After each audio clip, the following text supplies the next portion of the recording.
This is admittedly a little hoochie of me, but I couldn't think of another way to do this on camera. My partner is asleep, so I don't have any witnesses in case something goes wrong. When I rode up to the store, I was sweating, and my packaging came undone. So I'm going to redo my packaging. I'm going to try and take it off without ripping anything. That's important.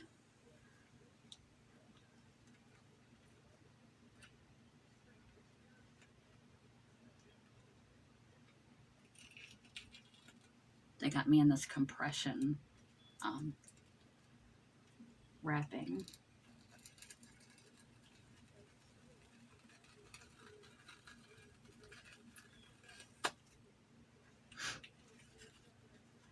Ew. And that is my leg. That is the entrance wound. You can't really see it, but that's my vein they went into, right in the center of that circle. And all this bleed out is the blood that flowed through the skin. It was out of the vein, but not out of the skin during the pressure they're putting on me. To keep it from overflowing, it kind of went under my skin and created blisters or bruises, but there's no lumps or anything. The hole looks a little too open for my liking this far out.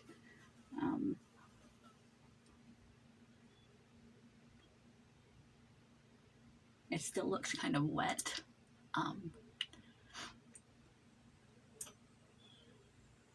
Rather than set, like it's not closed. So I couldn't find any Neosporin. So we're gonna alcohol prep wipe it.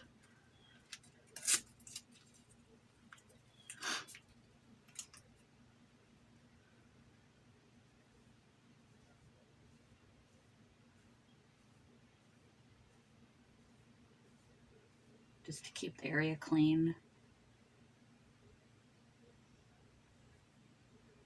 And I'm not sure if that's old or new blood coming off on there.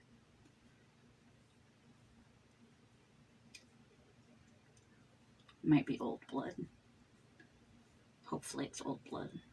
Because when this really bust open in the hospital, it like busted open. It was squirting.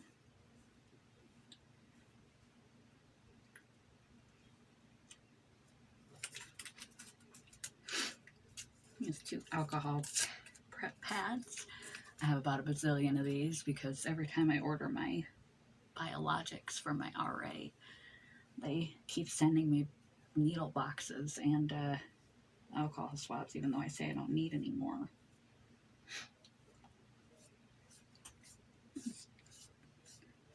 Generally clean up the rest of the area just because we've got it out. Might as well.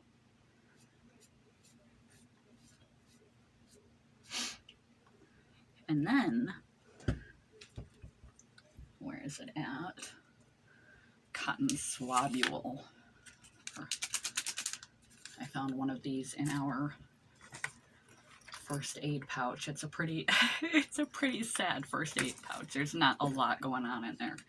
But I did find a alcohol pad or a cotton pad, which is what I need because I can't just put the pressure adhesive or pressure tape right on there.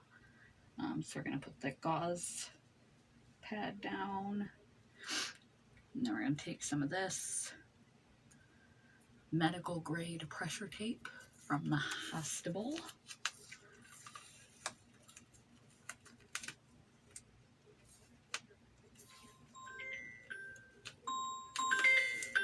It's my mother. Not right now, Mom. She's just asking for my aunt and uncle's number, or my uncle's number. Like, when I called, I was on my way home from surgery, and she's like, did you get your uncle's number for me yet? I'm like, I'm on my way home from surgery. I can't talk right now. I'll do it when I can. So, I'm sure that's all she's calling for. Should tear easy. So I'm all cleaned. And then we're gonna try not to rock the boat here. Press it hard into my area. I guess I should maybe, I'm gonna fall. Maybe stand up.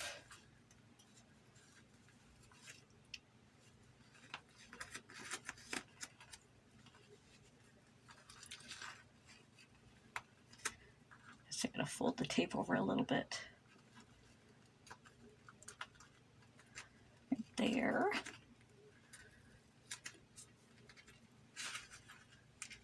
And then as tight as I can, wrap it, because it wouldn't be compressioned if it wasn't tightly wrapped. And this is a pressure suture that they put on me. Initially, when you come out, there's just this little clear, invisible, about that big, like the size of a nicotine patch on somebody's arm that just sits right over the wound. And it's clear so that the nurses can look at the wound and make sure it doesn't show signs, it's not showing signs of hematomas or infection or leakage, etc. And